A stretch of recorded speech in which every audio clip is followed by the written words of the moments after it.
مایا voice میں خوش آمدید۔ اگر تعلق میں اداکاری نہیں بلکہ وفاداری کا معاملہ رکھا جائے تو ہر رشتہ بہت انمول ہو جائے گا۔ اصلاح کے 100 الفاظ سے زیادہ تجربے کی ایک ٹھوکر انسان کو مضبوط بناتی ہے۔ کچھ باتیں سمجھانے پر نہیں بلکہ خود پر پیٹ جانے پر سمجھ میں آتی ہیں۔ ماں باپ کا مطلب صرف اپنے بچوں سے ہوتا ہے، وہ انہی کا سوچتے ہیں، ان کا دنیا سے کوئی مطلب نہیں ہوتا۔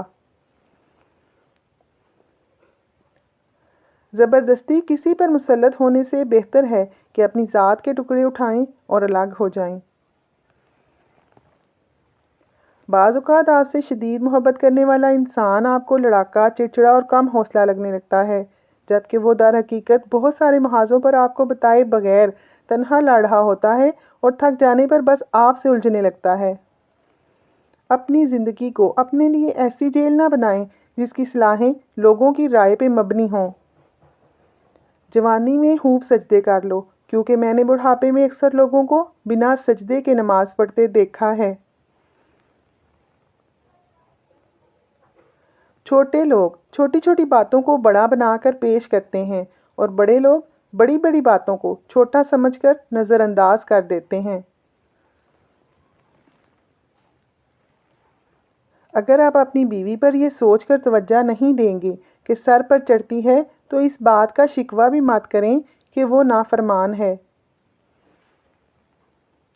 شوہر یا بیوی کا ایک دوسرے کو توجہ اور وقت نہ دینے سے رشتے میں کمزوری پیدا ہوتی ہے۔ سمجھداری کی باتیں صرف 2 ہی لوگ کرتے ہیں، وہ جن کی عمر زیادہ ہو اور وہ جس نے بہت کم عمر میں برا وقت دیکھا ہو۔ منافق لوگ دھکا دے کر نہیں، سہارا دے کر گراتے ہیں۔ جو عورت زیادہ زیور پہننے کی عادی ہو، ایسی عورت دولت کی عاشق ہوتی ہے۔ ایسی عورت کو دولت سے غرض ہوتی ہے، نہ کہ بندوں سے۔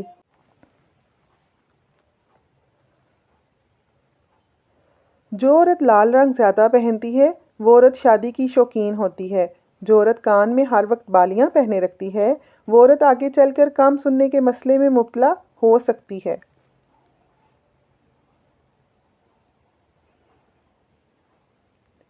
جس طرح بارش خشک زمین کو زندہ کرتی ہے، اس طرح صحبت علماء سے دل زندہ ہوتا ہے۔ ناظرین، ویڈیو پسند آئے تو لائک ضرور کریں اور چینل کو سبسکرائب کر لیں۔ جزاک اللہ۔